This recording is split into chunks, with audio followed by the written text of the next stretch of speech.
आपणाला माहित आहे का, या राज्यामध्ये नवरी सासरी जाताना ओंजळीमध्ये तांदूळ पाठीमागं फेकते आणि ते आईवडील वेचतात.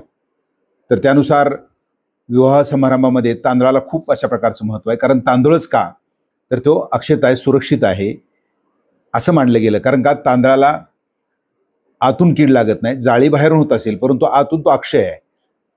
सर्वात जास्त दिवस टिकणारं धान्य म्हणून तांदळाकडे पाहिलं जातं. तर त्यामुळं तांदूळला इतर धान्याच्या मानानं एक शुभ मानलं जातं. ज्यावेळेस आपण महाभारताचा विचार करतो, मध्ये सुद्धा श्रीकृष्णाने द्रौपदीला भेटल्यानंतर तांदळाचं पात्र दिलं होतं. त्यामुळं लग्न समारंभामध्ये सुद्धा इतर धान्यापेक्षा तांदळाचा वापर मोठ्या प्रमाणात होतो. तर त्यानुसार पारशी लोकांमध्ये आपण बघितलेलं आहे की नवरा आणि नवरी एकमेकाच्या अंगावर तांदूळ फेकतात.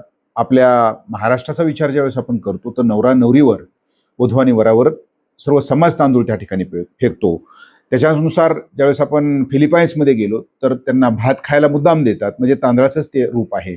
आणि मध्य प्रदेश असेल किंवा राजस्थान असेल, उत्तर प्रदेश असेल, अशा बऱ्याच ठिकाणी या राज्यामध्ये आपण बघितलं तर ज्यावेळेस नवरी घराच्या बाहेर पडते, म्हणजे सासरी जायला निघते, विदाई घेते, तर त्यावेळेला ओंजळीमध्ये त्या तांदूळ असेल पाठीमागे फेकते आणि आईवडील ते आपल्या ओंजळीमध्ये किंवा याच्यामध्ये त्याला वरच्यावर झेलतात. कारण का हे जे अक्षय, हे जे बीजांकुर आहे, म्हणजे तांदळाचं रोप लावलं की ते उगवतं आणि दुसरीकडे लावलं रोप तर त्यानंतर काय होतं, ते फुलतं. तर तशा प्रकारे हा अक्षत असेल, हे सुरक्षितता, आनंददायी अशा प्रकारचं जे रोप आहे मुलीचं, तर बाहेर जाताना सुद्धा त्याचा अंश पाठीमागे राहावा, हा त्याच्या पाठीमागचा उद्देश आहे.